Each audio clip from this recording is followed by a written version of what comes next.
Assalamualaikum warahmatullahi wabarakatuh.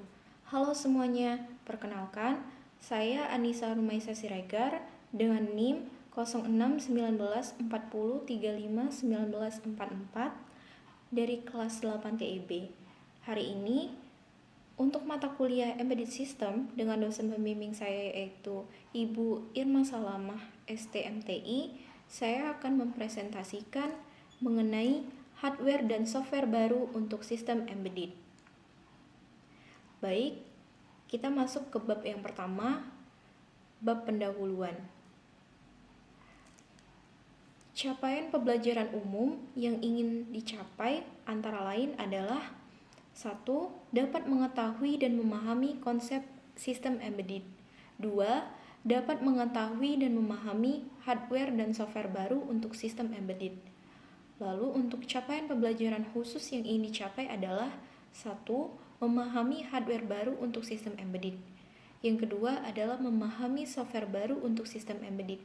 Yang ketiga, memahami implementasi pada hardware dan software baru untuk sistem embedded. Lalu, adapun tujuan yang ingin dicapai adalah 1.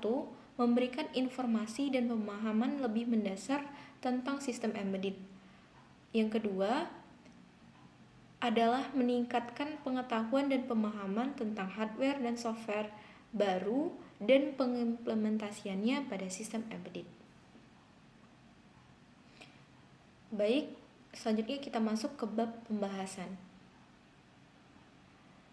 Yang pertama, saya akan menjelaskan mengenai definisi embedded system.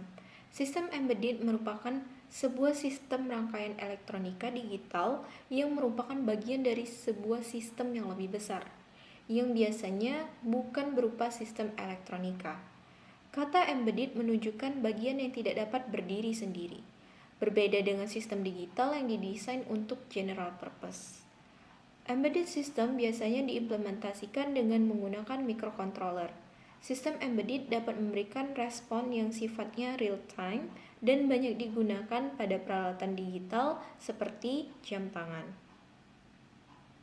Selanjutnya, saya akan membahas mengenai hardware baru untuk sistem embedded. Yang pertama adalah microcontroller Cortex M7. Microcontroller Cortex M7 adalah salah satu hardware baru yang penting untuk sistem embedded. Microcontroller ini adalah produk dari ARM Holdings dan dirancang untuk memberikan kinerja yang lebih tinggi daripada microcontroller Cortex M4 sebelumnya. Cortex M7 memiliki kecepatan clock hingga 480 MHz dan mampu mengakses memori secara cepat.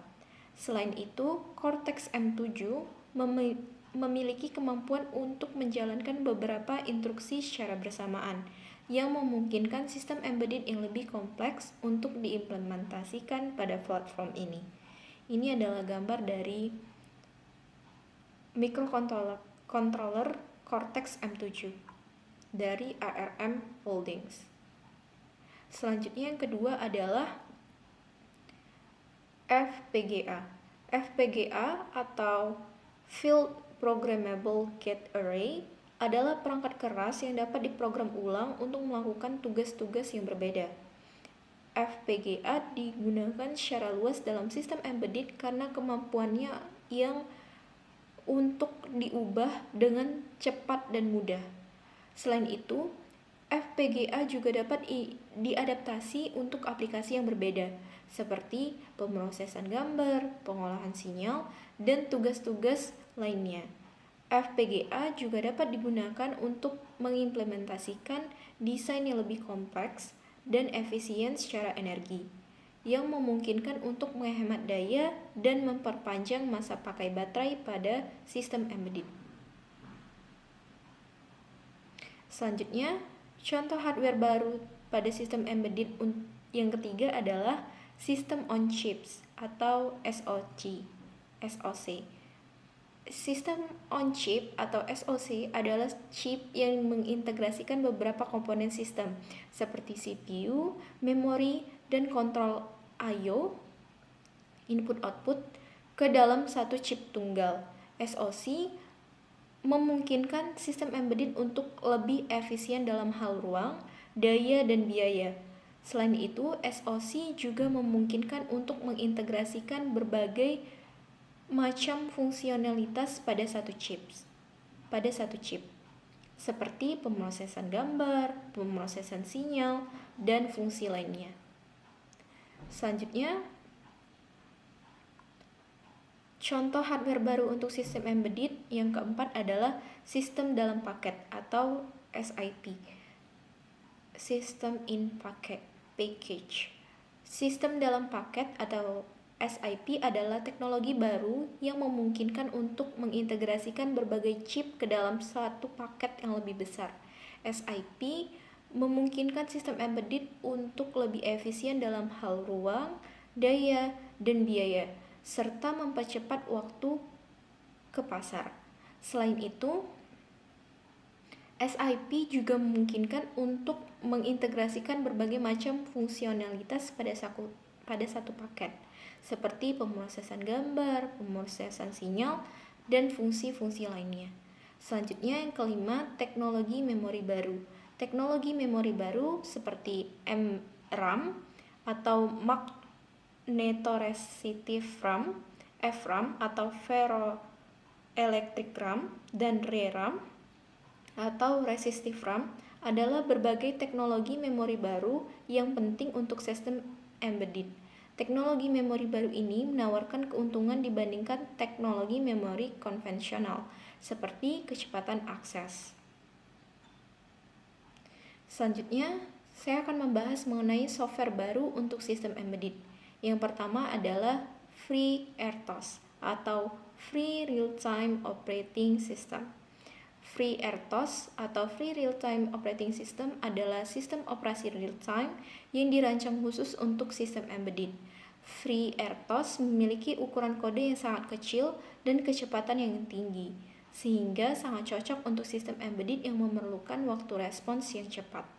Selain itu, FreeRTOS juga memiliki banyak fitur seperti manajemen tugas, manajemen memori, dan manajemen sumber daya yang memungkinkan sistem embedded untuk berjalan dengan efisien dan stabil. Ini adalah gambar dari FreeRTOS yang mana ada task management, tracing dan debugging, interrupt dan event handling, time management, scheduler, memory management, dan synchronization dan communication. Selanjutnya, software baru untuk sistem embedded yang kedua adalah Linux. Linux adalah sistem operasi open source yang dapat digunakan pada sistem embedded. Linux memiliki keunggulan dalam hal dukungan komunitas yang besar, kemampuan multitasking, dan fleksibel dalam memenuhi berbagai kebutuhan sistem embedded. Linux ini juga memiliki banyak tools dan library yang dapat membantu dalam mengembangkan aplikasi untuk sistem embedded.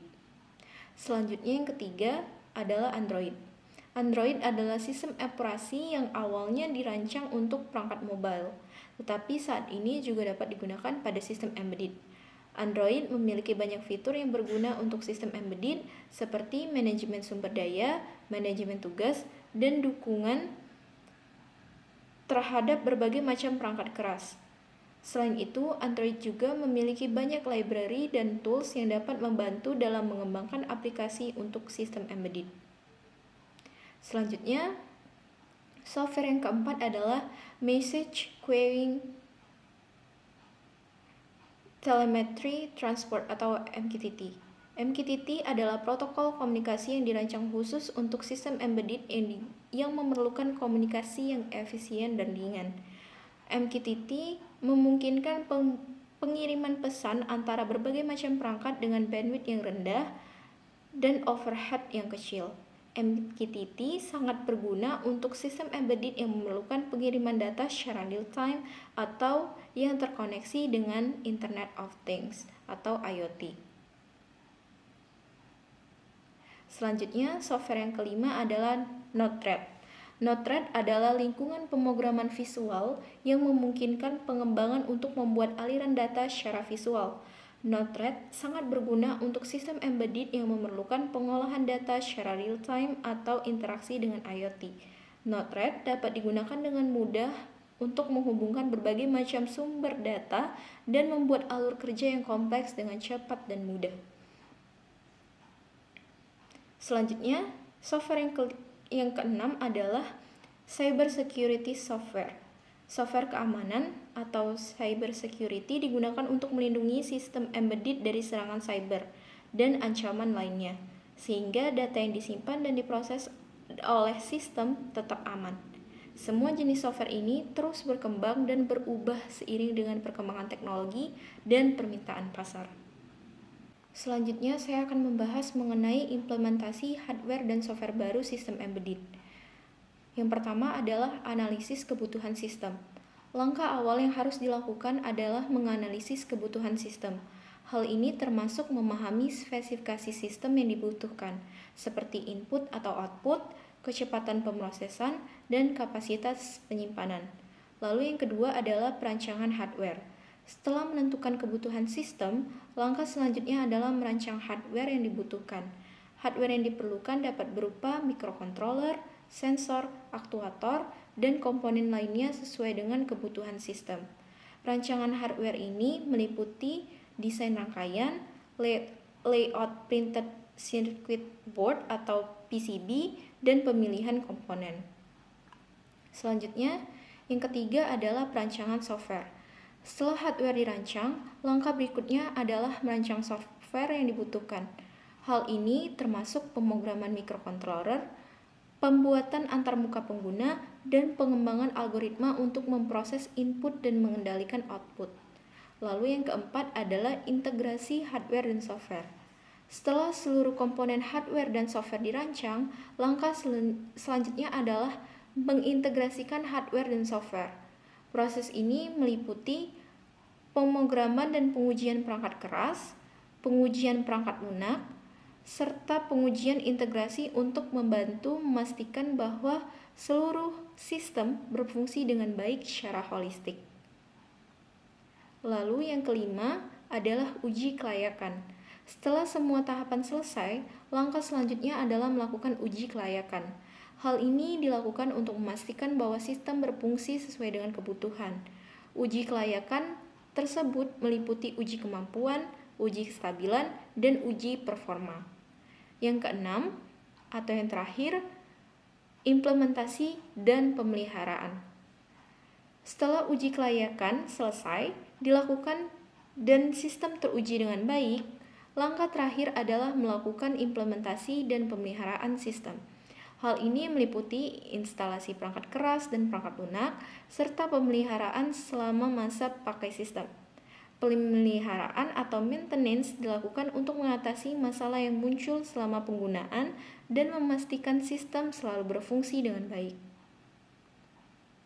Selanjutnya kita masuk ke bab penutup.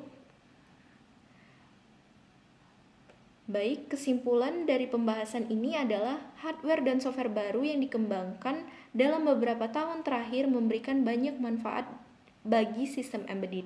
Hardware baru memberikan kinerja yang lebih tinggi, efisiensi energi yang lebih baik, dan kemampuan untuk mengintegrasikan berbagai macam fungsionalitas pada satu chip atau paket.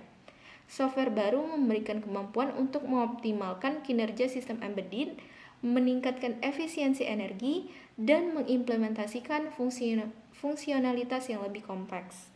Selanjutnya, saran untuk pembahasan selanjutnya atau saran dari pembahasan yang telah kita lakukan adalah semua perangkat dengan berbagai jenisnya harus benar-benar dilakukan perlindungan yang baik sehingga bisa menghindari terjadinya kerusakan pada berbagai perangkat. Baik, sekian yang dapat saya sampaikan. Atas segala kesalahan dan kekurangan yang saya perbuat, saya mohon maaf. Saya ucapkan terima kasih. Wassalamualaikum warahmatullahi wabarakatuh.